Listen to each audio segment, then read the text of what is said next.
ሰላም ጤና ይስጥልን ውድ የአሮማ ሚዲያ ቤተሰቦቻችን፣ የሰዓቱን ዜናዎች እንደሚከተለው እናቀርባለን። አብራችሁን ቆዩ። የአሜሪካ የስለላ ተቋማት የተባበሩት አረብ ኤሚሬትስ በዘር ማጥፋት ወንጀል ለተወነጀለው የሱዳን ፈጥኖ ደራሽ ኃይል ታጣቂ ቡድን ዘመናዊ የቻይና ድሮኖችን ጨምሮ የጦር መሳሪያ ድጋፍ በስፋት እያደረገች መሆኑን ገለጹ። ይህ ድጋፍ በዓለማችን ካሉት የከፋ የሰብአዊ ቀውሶች አንዱን የፈጠረው የሱዳን ግጭት ይበልጥ እያባባሰው ነው ተብሏል። ከመከላከያ የስለላ ኤጀንሲና ከውጭ ጉዳይ ሚኒስቴር የስለላ ቢሮ የወጡ ሪፖርቶች እንደሚያሳዩት ከፈረንጆቹ የጸደይ ወራት ጀምሮ ከኤሚሬት ወደ RSF የሚላከው የጦር መሳሪያ መጠን በከፍተኛ ሁኔታ ጨምሯል። ከተላኩት መሳሪያዎች መካከል ዘመናዊ የቻይና ድሮኖች፣ አነስተኛ የጦር መሳሪያዎች፣ ከባድ መትረየሶች፣ ተሽከርካሪዎችና ጥይቶች እንደሚገኙበት የአሜሪካ ባለስልጣናት ተናግረዋል። ይህ ድርጊት ኤሚሬት በቀጠናው ውስጥ ያላትን ጥቅም ለማስጠበቅና በግጭቶቹ ላይ ተጽዕኖ ለመፍጠር በድብቅ የምታደርገውን ጥረት ያሳያል ተብሏል። ኤሚሬትስ በአንድ በኩል የአብርሃም ስምምነትን በመፈረም የእስራኤል ወዳጅም ብትሆንም በሌላ በኩል ደግሞ በየመንና በሊቢያ ግጭቶች ውስጥ ለታጠቁ ቡድኖች ድጋፍ ስትሰጥ መቆየቷ ይታወሳል። የጦር መሳሪያ ድጋፍ የተጠናከረው የRSF ታጣቂዎች ባለፈው መጋቢት ወር ዋና ከተማ ካርቱም ከቁጥጥራቸው ከወጣች በኋላ ነው። በዚህ ድጋፍ ዳግም የተደራጀው ታጣቂ ቡድን አዲስ ጥቃት በመክፈት በሰሜን ዳርፉር ግዛት ዋና ከተማ በሆነችው ኤልፋሽር ላይ የነበረውን ከበባ በማጥበቅ በቅርቡ አንድ ትልቅ የጦር ሰፈር መቆጣጠሩን አስታውቋል። ይህ የሁለት ዓመት ጦርነት እስካሁን እስከ 1550,000 የሚደርሱ ሰዎችን ሕይወት የቀጠፈ ሲሆን የአሜሪካ መንግስት የRSF ታጣቂዎች ቡድንን በዘር ማጥፋት፣ በሰብአዊነት ላይ በተፈጸሙ ወንጀሎችና በዘር ማጽዳት ወንጅሎታል። የቀድሞ የአሜሪካ ልዩ ልዑክ አማካሪ የነበሩት ካሜሮን ሃድሰን የተባበሩት አረብ ኤሚሬትስ ባትኖር ኖሮ ይህ ጦርነት ያበቃለት ነበር በማለት የኤሚሬትን ድጋፍ ለRSF ህልውና ወሳኝ መሆኑን ተናግረዋል። የተባበሩት አረብ ኤሚሬትስ የውጭ ጉዳይ ሚኒስቴር በበኩሉ በሱዳን ግጭት ውስጥ ላለ ማንኛውንም ወገን የጦር መሳሪያ ድጋፍ እያደረገ ነው የሚለውን ውንጀላ በጽኑ እንደሚያወግዝ አስታውቋል። የRSF ቃል አቀባይም ይህንን ክስ አስተባብሏል። ይህ በእንዲህ እንዳለ የሱዳን ጦር በኢራን የድሮን ድጋፍ እንደማያገኝም ሪፖርቶች ያመለክታሉ። ይህም ግጭቱ የቀጠናውን ሀያላን የውክልና ጦርነት መድረክ መሆኑን ያሳያል። ምንም እንኳን የአሜሪካ ባለስልጣናት በኤሚሬት ድርጊት የተበሳጩ ቢሆንም እስካሁን ድረስ በይፋ ሀገሪቱን ከመውቀስ ተቆጥበዋል። በጦርነቶቹ ምክንያት የተጎዱ ሰላማዊ ሰዎችና የሰላማዊ ሰዎች መሰረተ ልማቶች ቁጥር በግልጽ ይፋ እንዲያደርጉ ተጠየቀ። ጠቅላይ ሚኒስትር ዶክተር አብይ አህመድ በተገኙበት እየተካሄደ ባለው የህዝብ ተወካዮች ምክር ቤት 5ኛ ዓመት የስራ ዘመን 2ኛ መደበኛ ስብሰባ ላይ የምክር ቤት አባላት ጥያቄ አንስተዋል። በአማራና ኦሮሚያና በሌሎች አካባቢ ያሉትን ጦርነትና ግጭቶች ተባብሰው በመቀጠላቸው አካባቢዎች ብዙዎቹ እየተጎዱ ነው። በአማራና ኦሮሚያ ክልሎች በእነዚህ ጦርነቶች ምክንያት የተጎዱ ሰላማዊ ሰዎችና የሰላማዊ ሰዎች መሰረተ ልማቶች ቁጥር በግልጽ ይፋ እንዲያደርጉ ዶክተር ደሳለኝ ጫኔ ጠይቀዋል። የኢትዮጵያ ህዝብ የእርስ በርስ ጦርነት ሰልችቶታል፣ በሀገር ውስጥ ተንቀሳቅሶ ሰርቶ መብላት ከብዶታል ሲሉም ተናግረዋል። ምናንጋግዋ በፓርላማ ንግግራቸው እያደረጉ ባሉበት ሰዓት መብራት መጥፋቱን ተከትሎ አፈ ጉባኤው ንግግራቸውን እስኪጨርሱ ድረስ ባትሪ አብርተው ለመቆም ተገደዋል። ክስተቱ የዚምባብዌያን ዓመቱን ሙሉ ያጋጠማቸውን የኤሌክትሪክ ኃይል እጥረት አጉልቶ የሚያሳይ ነውም ተብሏል።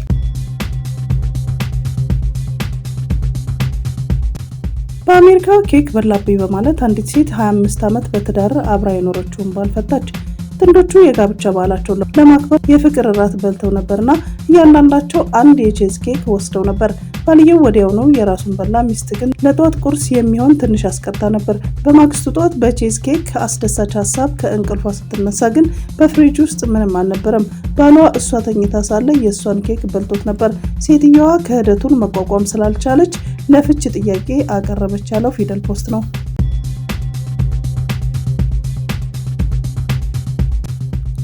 የኢትዮጵያ ኢንፎርሜሽን መረብ ደህንነት አስተዳደር በ2018 በጀት ዓመት የመጀመሪያ ሩብ ዓመት ብቻ በሀገሪቱ ላይ 13443 የሳይበር ጥቃቶችና የጥቃት ሙከራዎች መመዝገባቸውን አስታወቀ። ይህ ቁጥር ከባለፈው ዓመት ተመሳሳይ ወቅት ጋር ሲነጻጸር ከፍተኛ ጭማሪ ማሳየቱንም ተገልጿል። የአስተዳደሩ ዋና ዳይሬክተር ወይዘሮ ትዕግስት ሐሜድ እንደገለጹት ከጥቃቶቹ ስፋትና ብዛት አንጻር ተቋሙ ጥቃቶችን የመከላከል አቅሙን አሳድጓል። በመጀመሪያው ሩብ ዓመት ከተሰነዘሩ ጥቃቶች ውስጥ 97.8% የሚሆኑት ሙሉ በሙሉ ማክሸፍ መቻሉን ዋና ዳይሬክተሩ አስታውቀዋል። ይህንን ሪፖርት የተመለከተው የህዝብ ተወካዮች ምክር ቤት የውጭ ጉዳይና የሰላም ጉዳዮች ቋሚ ኮሚቴ በበኩሉ የአስተዳደሩን ጥረት አድንቋል። ሆኖም የሳይበር ጥቃቱ ስጋት ከጊዜ ወደ ጊዜ እየጨመረ መምጣቱን ከግምት በማስገባት የመከላከል አቅሙን የበለጠ ተጠናክሮ ከ99 በመቶ በላይ መድረስ እንዳለበትም አሳስበዋል። የቋሚ ኮሚቴው ማሰባሰቢያ የሳይበር ጥቃቱ ስጋት በሀገሪቱ የደህንነት ተቋማት ውስጥ ከፍተኛ ትኩረት እየታየ መሆኑንም አመላካች ነው። በኬንያ በአውሮፕላን አደጋ የ12 ሰዎች ህይወት አለፈ። ቱሪስቶቹ ብቻ ጭነው የነበረውን አውሮፕላን ከዲዮዣኒ ወደ ኪችዋ ሲጓዝ ቴምቦ ሪፖርት አጠገብ መከስከሱን የኬንያ ሲቪል አቪዬሽን ባለስልጣናት አስታውቋል። ባለስልጣኑ ቱሪስቶቹ የየት ሀገር ዜጋ እንደሆኑም እስካሁን ማወቅ እንዳልተቻለም ተገልጿል። በአደጋው ዙሪያ ምርመራ መጀመሩንም አስታውቋል።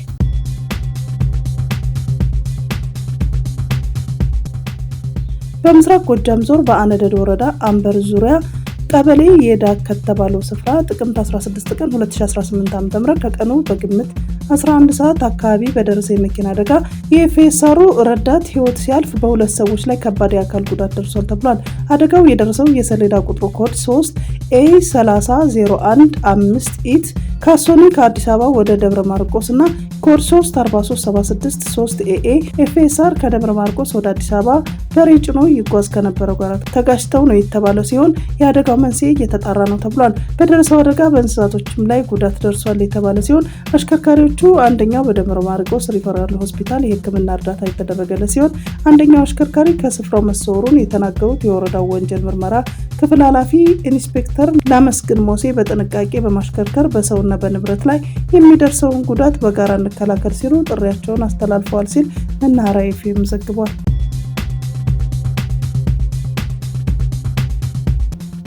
ሩዋንዳ 17.5 ሚሊዮን ዶላር በጀት በማግኘት የአፍሪካ የመጀመሪያውን የኤአይ ማበልጸጊያ ማዕከል ልታቋቁም መሆኑ ተነገረ።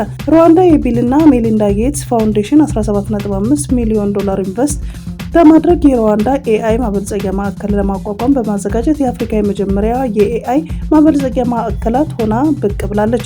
ይህ ኢንቨስትመንት ሩዋንዳ የአፍሪካ ቀጣይ የአርቲፊሻል ኢንተለጀንስ ኃይል ለመሆን ትልቅ እርምጃ እንድትወስድ ያስችላታል። ዋናው ትኩረትም በጤና፣ በግብርና ላይ በትምህርት ዘርፍ የኤአይ ፈጠራዎችን ማበልጸግ ነው ተብሏል። ኬንያ ምርመራ ያልተደረገበትን ስጋ የሚሸጡ ስጋ ቤቶች እንዲዘጉ ወስናለች። የኬንያ የማህበረሰብ ጤና ኃላፊ እነዚህ ስጋ ቤቶች የኬንያውያንን ሕይወት አደጋ ውስጥ የከተቱ ናቸው በማለት በአስቸኳይ እንዲዘጉ ማስጠንቅቀዋል። እስከ ገና ባለው ጊዜ ገበያ ፍተሻና ምርመራ ባልተደረገባቸው እርዶች ይሞላል ሲባል ፈቃድ በሌላቸው የስጋ ሻጮች ላይም እርምጃ ይወስዳል ተብሏል። ምርመራ ያልተደረገበት ስጋ መመገብ ለበርካታ የጤና እክሎች እንደሚዳርግም ይታወቃል።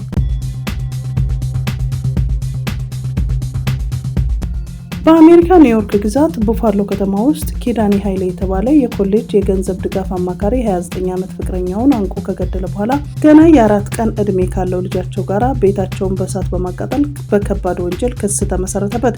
የ30 ዓመቱ ኪዳኒ ኃይሌ ኦክቶበር 18 ቀን በጠዋቱ 8 ሰዓት ከ35 ላይ የእሳት አደጋ ሰራተኞች በኖርውድ አቬኑ በሚገኘው መኖሪያ ቤታቸው የተነሳውን ቃጠሎ ለመቆጣጠር በደረሱ ጊዜ በተገኘው አሰቃቂ ሁኔታ ምክንያት ባለፈው ሐሙስ በነፍስ ግድያ ወንጀል ክስ እንደተመሰረተበት የኤሪ ካውንቲ አቃቤ ሕግ ጽሕፈት ቤት አስታውቋል። የእሳት አደጋ ሰራተኞች ወደ ቤት ሲገቡ የኪዳነ ፍቅረኛ የሆነችውን የ29 ዓመቷ ካትሊን ኬት ካሪግን እና የ4 ቀን ልጃቸውን ኖህን ምንም አይነት እንቅስቃሴ ሳያሳዩ አግኝተዋቸዋል። እናትና ልጅ በቦታው ላይ ህይወታቸው ማለፉን አቃቤ ሕግ ገልጿል። ኪዳኒ ኃይሌ ራሱን ከቃጠሎ ተርፎ በጭስ በመታፈኑ ሆስፒታል ውስጥ ለቀናት ሕክምና ሲከታተል ቆይቷል። የሕክምና መርማሪው እንዳረጋገጠው የካትሊን ሞት ምክንያት በአንገት መታነቅ ምክንያት የተፈጸመ ግድያ ነው። የህፃኑ ኖህ የሞት መንስኤ ምርመራው እንደቀጠለ ሲሆን ባለስልጣናት ተጨማሪ ክሶችን እንዲመሰርቱበት አስታውቋል።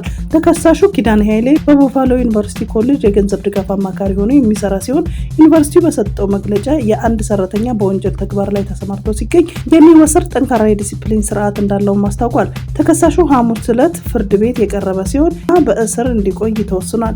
የኤሪ ካውንቲ አቃቤ ማይክ ኪን በሰጡት መግለጫ በዚች ወጣት እናትና ህፃን ልጅ አሰቃቂ ሞት እጅግ አዝነናል። ተከሳሹ እሳቱን ከመነሳቱ በፊት ፍቅረኛውን ሆን ብሎ እንደገደለ የተከሰሰ ሲሆን ምርመራውን አጠናክረን በመቀጠል ተጨማሪ ክሶችን እንደምንመሰረትበት ይጠበቃል ብለዋል። ኪዳኒ ኃይሌ ጥፋተኛ ሆኖ ከተገኘ ከ25 ዓመት እስከ ዕድሜ ልክ እስራት ሊፈረድበት እንደሚችል የአቃቤ ሕግ ጽሕፈት ቤት ማስታወቁን አረጋግጧል። የሟች ካትሪን ካሪግ የህይወት ታሪክ ማስታወሻ አፍቃሪ እናት እንደነበረች የገለጸ ሲሆን በወላጆቿ በእህቶቿና በበርካታ ወዳጅ ዘመዶቿ ትታወሳለች። በጉዳዩ ላይ የሚደረግ ምርመራ እንደቀጠለ ነው። ሩሲያ ፈርታ ወደ አሜሪካ ተደራዳሪ ልካለች ሲሉ ዘለንስኪ ገለጹ። የዩክሬኑ ፕሬዝዳንት ዘለንስኪ ወደ አሜሪካ የተላኩትን የሩሲያ ከፍተኛ ባለስልጣናት በተመለከተ አስተያየት ሰጥተዋል። የፕሬዝዳንት ቭላዲሚር ፑቲን የኢንቨስትመንትና የኢኮኖሚ ትብብር ከፍተኛ አማካሪ የሆኑት ክሪል ዲሚትሪቭ እሁድ ዕለት ዋሽንግተን ዲሲ የገቡ ሲሆን ከፕሬዝዳንት ትራምፕ ከፍተኛ ባለስልጣናት ጋር ምክክር በማድረግ ላይ ይገኛሉ። ዘለንስኪ እንዳሉት እኚህ ባለስልጣናት ወደ አሜሪካ የተላኩት በሩሲያ ላይ የተጣለውን ማዕቀብ ተከትሎ ሌላ ማዕቀብ ይጣላል በሚል ስጋት ነው። እንዲሁም አሜሪካ ቶማሃውክ ሚሳይልን ለዩክሬን ትሰጣለች የሚል ስጋት እንዳለም ገልጸው ሌላው ምክንያት ደግሞ በባንክ የታገደው የሩሲያ ንብረትን በተመለከተ አዲስ ውሳኔ ሊተላለፍ መሆኑን ገምተዋል። ጨምሮም ይህ የሚያሳየው በሩሲያ ላይ እየተደረገ ያለውን እርምጃ በጥሩ ጎዳና ላይ እየሄደ እንደሚገኝ ነው። በማዕቀብ በጦር መሳሪያ ንብረቷ ጥቅም ላይ በመዋል እየተደረገባት ያለውን ጫና ጦርነቱን ወደ ማቆም እየገፋት ነው ብለዋል። የሩሲያ ባለስልጣናት እሁድ ዕለት አሜሪካ የገቡ ሲሆን እያደረጉት ስላለው ንግግር እስካሁን በይፋ የወጣ መረጃ የለም።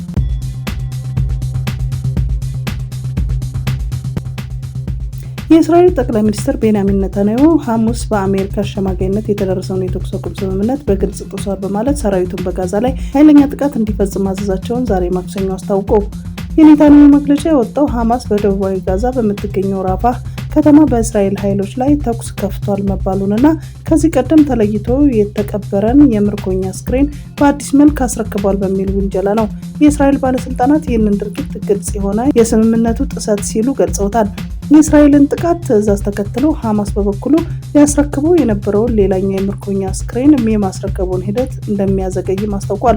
ቡድኑ በጋዛ በደረሰው ከፍተኛ ውድመት ምክንያት አስክሬኖችን ለማግኘት እየተቸገረ መሆኑን ቢገልጽም እስራኤል ግን ሆን ብሎ ሂደቱን እያጓተተ ነው ስትል ትከሳለች። ይህ በእንዲህ እንዳለ የእስራኤል ኃይሎች በዌስት ባንክ ጄኒን ከተማ አቅራቢያ በፈጸሙት ኦፕሬሽን 3 ፍልስጤማውያን ታጣቂዎች መገደላቸውን አስታውቀዋል። ይህ ክስተት በቀጠናው ውስጥ ውጥረቱን ይበልጥ እንዲጨምርም አድርጓል።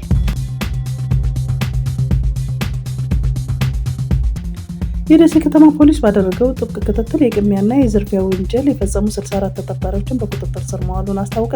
የደሴ ከተማ ፖሊስ ባደረገው ጥብቅ ክትትልና ቁጥጥር ማህበረሰቡ ለከፍተኛ ምሬትና ስቃይ እየዳረጉ በቡድንና በግለሰብ በመደራጀት በተለይም የእጅ ስልክ ስርቆትና በሌሎች የዝርፊያ ወንጀል የተሰማሩ ቡድኖችን፣ ግለሰቦችን በቁጥጥር ስር መዋሉን አስታወቀ። በዚህም መሰረት ዝርፊያው የፈጸሙ 64 ተጠርጣሪዎችን ከነ ተቀባዮቻቸው በቁጥጥር ስር በማዋል ምርመራ ማድረጉ መጀመሩን የከተማዋ ፖሊስ ምርመራ ወንጀል መከላከል ምክትል መምሪያ የማህበረሰብ አቀፍ ወንጀል መከላከል ዋና አዛዥ ኮማንደር ደምሰው ካሳ ገልጸዋል። ታጣቂዎች በአርሲ ሀገረ ስብከት በኖኖ ጃዊ ቀበሌ የሚኖሩ 14 ምዕመናን መገደላቸውን ማህበረ ቅዱሳን ቴሌቪዥን ዘግቧል። ጥቃቱ ከሌሊቱ 6 ሰዓት አካባቢ በዕለተ ሮብ ጥቅምት 13 ቀን 2018 ዓ.ም ለ14 አጥቢያ እንደተፈጸመ ተመላክቷል። ታጣቂዎቹ ምዕመናኑ በተገኙበት ቤታቸው አስወጥተው በከፈቱት ተኩስ በአሰቃቂ ሁኔታ መገደላቸው ተገልጿል። 6ቱ ከመገደላቸው በአንድ ቀን በፊት ቀድመው ታፍነው ተወስደው ነበር ተብሏል። የተገደሉት ምዕመናን የዕድሜ ክልላቸው ከ2 ዓመት ጀምሮ እስከ 76 ዓመት አዛውንት እንደሚገኙበት ቴሌቪዥን ጣቢያው ገልጿል። በተጨማሪ 2 ሰዎች በጥቃቱ ምክንያት ከፍተኛ ጉዳት ደርሶባቸው ለተሻለ ሕክምና ወደ አቦሙሳ ከተማ ሪፈር መሄዳቸውን ተነግሯል። ከዚህ በፊት ታጣቂዎቹ 8 ምዕመናንን በተመሳሳይ ሁኔታ ከቤታቸው አስወጥተው በአሰቃቂ ሁኔታ መግደላቸው ተመላክቷል። ከተገደሉት ምዕመናን 6ቱ በገገሌ በዓለ ወልድ ቤተክርስቲያን፣ አንዱ ደግሞ በሞዮ ቅዱስ ዮሐንስ ቤተክርስቲያንና ቀሪ ሟቾች ባሉበት አካባቢያቸው ስርዓተ ቀብራቸው ተፈጽሟል። በቀበሌው ባለ ከፍተኛ ስጋት በቀጣይ የባሰ ችግር እንዳይፈጠር በሀገረ ስብከት ደረጃ ከመንግስት ጋር በጋራ መስራት ይገባል ተብሏል። በአሁኑ ሰዓት በአካባቢ ሁኔታዎች ለማረጋጋት የሀገር መከላከያ በስፍራው እንደሚገኝ ከቴሌቪዥን ጣቢያው የተገኘ መረጃ አመላክቷል።